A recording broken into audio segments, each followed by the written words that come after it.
I'm here with the five-time world champion and FIDE deputy president. But Vishy, today I talk to you as the head of appeals committee here, chairman of the appeals committee.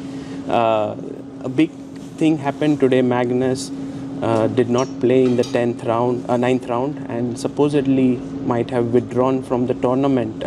Could you give us your thoughts on this incident? Actually, the appeals committee has no relevance here because no appeal was submitted. Okay, so that the first thing.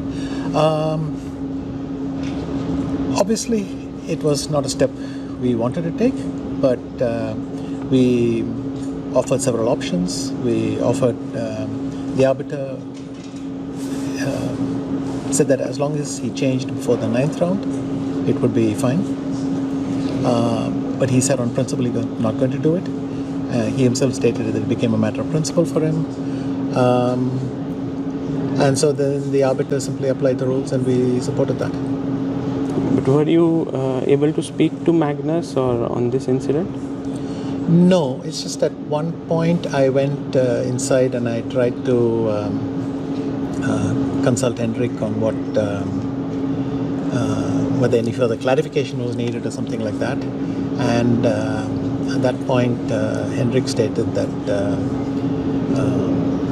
sort of the decision was final in effect. They were not going to concede on this, and then I left. And this seems to be like the tip of the iceberg. A lot of things have transpired, it seems, and Magnus says like now he has nothing to do with FIDE events. That's what he mentioned in one of his interviews. Is it a surprise for you? How do you take this? Because it feels like a huge sort of a thing that has happened. Okay, so there is stuff going on behind, but I'd like to focus on the fact that, okay, we follow the rules. Every other player is following the rules. If, for instance, Jan Nepomniachtchi today was asked to change, and he did so. And so he was able to continue. This is a rule also we apply consistently with everyone.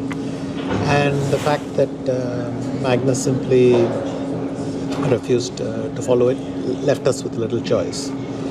It's not connected to anything else that's going on, but in a sense, if he was in that state of mind, it could have contributed to his decision to stand firm, rather than from our point of view where we simply had to uphold the rules.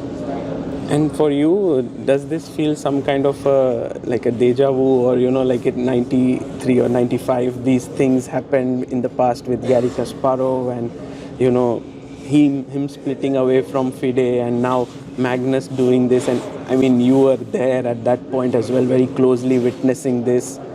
Do you see some kind of similarities here?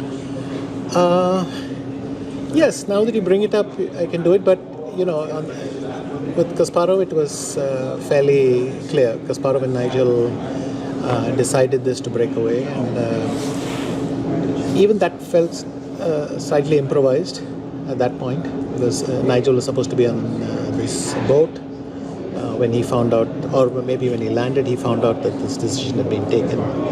Anyway, a lot of things. Today seemed a bit, shall we say, emotional. He was not willing to compromise,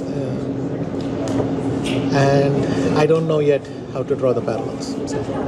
Vishy, thank you for your statement, and thank you for your time, and thanks for this interview. Yeah.